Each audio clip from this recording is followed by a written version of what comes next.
चुनाव से अपना हाथ सरकार खींच रही है। और देखिए, उपचुनाव एक अलग परिस्थिति में होते हैं, अलग अलग जिलों में अलग अलग समीकरण बनते हैं, अलग अलग कारण हो सकते हैं, हार जीत होती रहती है। लेकिन कांग्रेस मजबूत है। हमारे लगभग 70 विधायक विधानसभा के अंदर हैं, पार्टी का संगठन काम कर रहा है। और मैंने कहा ना, हम सब इस परिणाम की समीक्षा करेंगे और जो भी करेक्टिव मेजर्स हैं उनको उठाएंगे। देवरी उनियारा में हार हुई है। हाँ, कांग्रेस के सांसद लगातार जीतते हैं, सांसद बने यहाँ से। हाँ, वहाँ दो पर बार भी तो जीते हम हैं। लोग, हमारा प्रदर्शन अच्छा नहीं रहा, हम नहीं चुनाव जीत पाए। मुझे उम्मीद है हम चुनाव जीतेंगे। वहाँ पर त्रिकोणीय मुकाबला हुआ, कुछ घटनाक्रम ऐसे हुए कि वहाँ कांग्रेस का जो वोट है वो हमको पूरा नहीं मिल पाया। भविष्य में इसको सुधारेंगे, लेकिन एक चुनाव के उपचुनाव के परिणाम से ऐसा नहीं होता है कि भविष्य तय होता है। और आने वाला समय कांग्रेस के लिए अच्छा रहेगा। पूरे टीम कांग्रेस की जो है, एआईसी से लेके प्रदेश से लेके ब्लॉक जिले तक सब सक्रिय हैं। लगातार प्रोग्राम हम लोग दे रहे हैं और सरकार को हमेशा जवाबदेही तय कराने का काम कांग्रेस पार्टी करती है। और आज भी पूरे देश में हमारी मीटिंग हुई, वर्किंग कमेटी की लंबी चली, विस्तार से चर्चा हुई, परिणामों को लेकर चर्चा हुई, आने वाले भविष्य में क्या कदम हम उठाएंगे, नियुक्तियों को लेकर, संगठन को लेकर, प्रभार को लेकर। और मुझे लगता है कि हम सही रास्ते पर चल रहे हैं। आने वाले जो भी पॉलिटिकल चुनौती हुई उसका हम डट का मुकाबला करेंगे। पायलट साहब, समझौता से कांग्रेस नेताओं ने दूरी बना ली, आखिर क्या वजह रही कि मैं अभी तक कोई आज भी कांग्रेस का मेरी नेता बात सुन समझौता लीजिए, नहीं पहुंचा ये है? सरकार को जवाब देना पड़ेगा। आज तक भी जिन लोगों पर रात को घुसकर आपने लाठियां चलाई हैं, बर्बरता से व्यवहार किया है, हड्डियां तोड़ी हैं, उनके वाहन जला दिए गए हैं, उनको आज तक मुआवजा सरकार ने नहीं दिया है। और ये मैं नहीं कह रहा हूँ, ये भाजपा के लोग भी बोलते हैं इस बात को। कांग्रेस तो के नेता तो सरकार, नहीं हम पहुंच तो रहे ना। मांग रहे हैं भाई। पहली कोई बात भी नहीं हमने, पहुंचा, सुन लीजिए मेरी बात, पहली बात हमने करी थी। चुनाव होते रहते हैं, लेकिन इसका ये मतलब नहीं है कि आप सरकार खुद ही हिंसा करेगी तो फिर लॉ एंड ऑर्डर कौन मेंटेन करेगा। और मैं तो कोई हिंसा करे मैं उसके पक्ष में बिल्कुल नहीं, कोई भी हो। और सरकार भी ऐसा करती है तो विरोध हमें करना पड़ेगा। लेकिन सरकार की जिम्मेदारी बनती है कॉम्पनसेशन दे, मुआवजा दे, और जो जिम्मेदार लोग हैं उस पर कार्रवाई करे, और जुडिशियल इंक्वायरी इसकी होनी चाहिए। देखिए, आप हमेशा राजनीतिक सूत्रता की बात करते हैं, अच्छे शब्दों की बात करते हैं, लेकिन राधा मोहन अग्रवाल आते हैं भाजपा के विदेश प्रभारी, फिर वो अपने ही अंदाज में कुछ बयान दे जाते हैं। नहीं, आप खुल के पूछो, क्या पूछना चाह रहे हो आप? आप पर हमला बोलते हैं, हनुमान मेरीवाल पर हमला बोलते हैं, राधा कौन? मोहन अग्रवाल भी प्रदेश प्रभारी हैं। भाई, मैं तो इन सज्जन जो आपका दौर भी खत्म बता देते हैं। सबरवाल जी जो हैं, अग्रवाल जी हैं, मेरी से मुलाकात हुई नहीं है, ना मैं इनको जानता हूँ। लेकिन मुझसे इतना विशेष प्रेम भी क्यों रखते हैं, मैं जब मिलूंगा तो पूछूंगा उनसे। तो संगठन का काम करना चाहिए, अपनी बात को रखना चाहिए। बाकी राजनीति में बेहतर ये रहता है कि जो टीका टिप्पणी है वो एक स्तर की होनी चाहिए। और अपने विरोधियों को भी हमें कभी कम नहीं आंकना चाहिए, सबको सम्मान देना चाहिए। मैं हमेशा इस बात को बोलता आया हूँ। लेकिन जैसे मैंने पहले कहा, मेरा उनसे परिचय नहीं है, ना मेरी मुझे मुलाकात हुई है। अगर कहीं मुझे मिल गए तो पूछूंगा जरूर कि उनको मुझसे इतना स्नेह और प्रेम क्यों है। आपसे तो सभी को स्नेह है, करोड़लाल जी भी आपकी तारीफ करते हैं, इतना स्नेह क्यों है बीजेपी वालों को? भाई ऐसा है, राजनीति में सैद्धांतिक राजनीति होनी चाहिए, वैचारिक होनी चाहिए, और मुद्दों पर अपने स्टैंड कायम रखने चाहिए। जो लोग इस बात को करते हैं वो लंबा लोगों के दिल में जगह बना के रखते हैं। और मेरी कोशिश हमेशा रही है कि राजनीति में चाहे हम हारे चाहे जीतें, जनता के बीच रहना चाहिए, विनम्र रहना चाहिए, और कड़वे बोल बोल कर कोई बहुत ज़्यादा लंबा जाता नहीं है। ये मेरा अनुभव रहा है। बिजली गुल क्या कहेंगे? 1991 में एक कानून पारित किया था, और वो कानून सरकार का नहीं, पूरी सर्वसम्मति से संसद ने पारित किया था कि देश की आज़ादी के बाद जो धार्मिक स्थल हैं उनको एज इट इज रखा जाएगा, यथावत रखा जाएगा। लेकिन कहीं ना कहीं जो लोअर कोर्ट्स हैं वहाँ पर इस प्रकार के घटनाक्रम सामने आ रहे हैं जहाँ पर लोगों में बेवजह तनाव पैदा हो रहा है। और मुझे लगता है चाहे वो संभल का मसला हो या अजमेर का मसला हो, जानबूझ के कोई ताकतें हैं इस देश में जो चाहती हैं कि जनता का ध्यान किसान, महंगाई, बेरोजगारी से हटाकर इन मुद्दों पर आकर्षित किया जाए। इससे तनाव पैदा होता है, बेवजह निर्दोष लोगों की मौत हुई संभल के अंदर, और कोई ना कोई इसके लिए जिम्मेदार है। तो ये जो इन बातों को अंजाम देने वाले जो लोग हैं उनसे हमें परहेज करना पड़ेगा, जो ताकतें लोगों को बांटना चाहती हैं। आज राहुल गांधी जी, प्रियंका गांधी जी, संभल में जो लोग जिनकी मौतें हुई हैं उनसे मिलना चाहते, परिवार से मिलना चाहते थे, उनको जाने से रोक दिया गया है।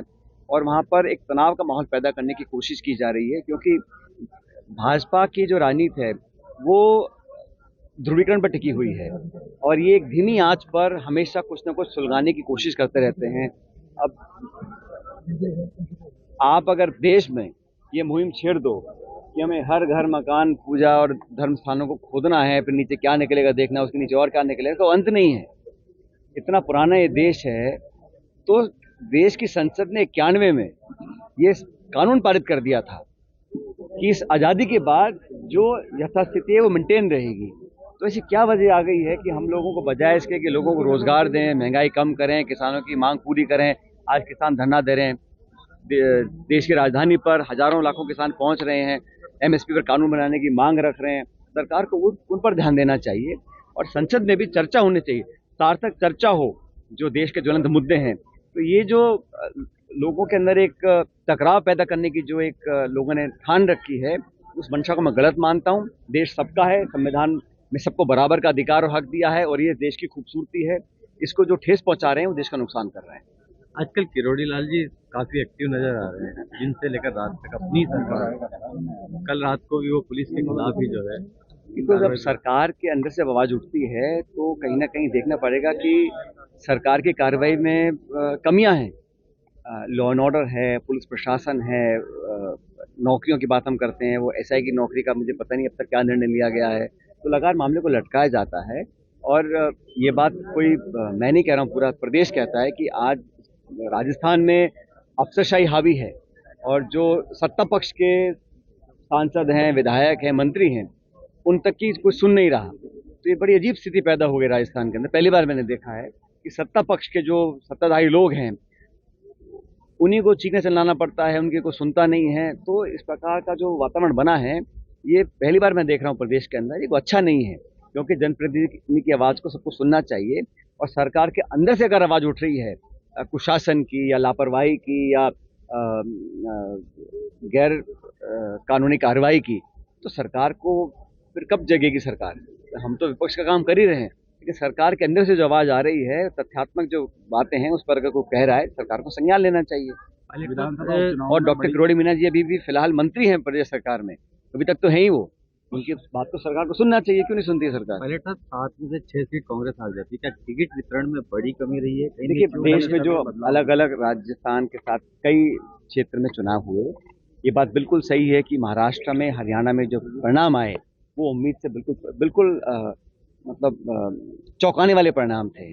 और राजस्थान में भी हमारा प्रदर्शन अच्छा नहीं रहा, हम मात्र 1 सीट जीत पाए थे। लेकिन मुझे लगता है कि जो भी कमियां रहीं, क्योंकि जब हम पार्टी चुनाव जीतती है उसका श्रेय सब लेते हैं। आज अगर हम नहीं जीत पाए हैं, उसकी जिम्मेदारी हम सब लोगों की है, किसी एक की नहीं है। दौसा का चुनाव हम लोग जीते, और वहाँ पर भी सब तरह के सरकार ने हथकंडे अपनाए, बावजूद उसके उस इलाके के लोगों ने कांग्रेस को पसंद किया, हम वहाँ चुनाव जीते। लेकिन हम चुनाव नहीं जीत पाए हैं, उन कारणों को संगठन भी देख रहा है, कमेटियां बनी हुई हैं, और हम लोग इसमें सही समय पर सही कार्रवाई भी करेंगे कि ऐसा क्यों रहा। क्योंकि आप सही कह रहे हैं, प्रदर्शन हमारी उम्मीद से बहुत कम रहा।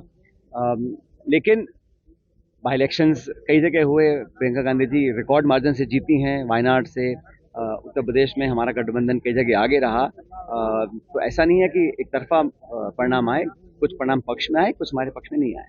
पायलट साहब, 2023 में आपने लगातार मांग उठाई कि सरकार रिपीट होने के लिए कदम उठाए जाने चाहिए। सरकार भी रिपीट नहीं हुई, लेकिन अब उपचुनाव का इतिहास भी बदल गया जो आपके पक्ष में था। ऐसी सूरत में 2028 को लेकर चिंता की लकीरें अभी तो चुनाव पंचायत के होंगे, नगर पालिकाओं के होंगे, उसको सरकार पोस्टपोन करने के मूड में लग रही है। मुझे समय पर चुनाव होने चाहिए, तो अधिकारी बैठेंगे वो बेहतर है, ऐसे बढ़िया जो गांव देहात के लोग हैं वो पंचायतों को चलाएंगे। इसलिए सरकार को तुरंत चुनाव कराने चाहिए। पता नहीं किस कारण से चुनाव से अपना हाथ सरकार खींच रही है। और देखिए, उपचुनाव एक अलग परिस्थिति में होते हैं, अलग अलग जिलों में अलग अलग समीकरण बनते हैं, अलग अलग कारण हो सकते हैं, हार जीत होती रहती है। लेकिन कांग्रेस मजबूत है, हमारे लगभग 70 विधायक विधानसभा के अंदर हैं, पार्टी का संगठन काम कर रहा है, और मैंने कहा ना, हम सब इस परिणाम की समीक्षा करेंगे और जो भी करेक्टिव मेजर्स हैं उनको उठाएंगे। में हार हुई है, कांग्रेस के सांसद बने यहाँ से। हाँ, वहाँ पर भी हम लोग, हमारा प्रदर्शन अच्छा नहीं रहा, हम नहीं चुनाव जीत पाए। मुझे उम्मीद है हम चुनाव जीतेंगे। वहाँ पर त्रिकोणीय मुकाबला हुआ, कुछ घटनाक्रम ऐसे हुए कि वहाँ कांग्रेस का जो वोट है वो पूरा नहीं मिल पाया। भविष्य में उसको सुधारेंगे, लेकिन एक चुनाव के उपचुनाव के परिणाम से ऐसा नहीं होता है कि भविष्य तय होता है। और आने वाला समय कांग्रेस के लिए अच्छा रहेगा। पूरे टीम कांग्रेस की जो है, एआईसी से लेके प्रदेश से लेके ब्लॉक जिला तक सब सक्रिय हैं, लगातार प्रोग्राम हम लोग दे रहे हैं, और सरकार को हमेशा जवाबदेही तय कराने का काम कांग्रेस पार्टी करती है। और आज भी पूरे देश में हमारी मीटिंग हुई, वर्किंग कमेटी की लंबी चली, विस्तार से चर्चा हुई, परिणामों को लेकर चर्चा हुई, आने वाले भविष्य में क्या कदम हम उठाएंगे, नियुक्तियों को लेकर, संगठन को लेकर, प्रभार को लेकर। और मुझे लगता है कि हम सही रास्ते पर चल रहे हैं। आने वाले जो भी पॉलिटिकल चुनौती हुई उसका हम डट कर मुकाबला करेंगे।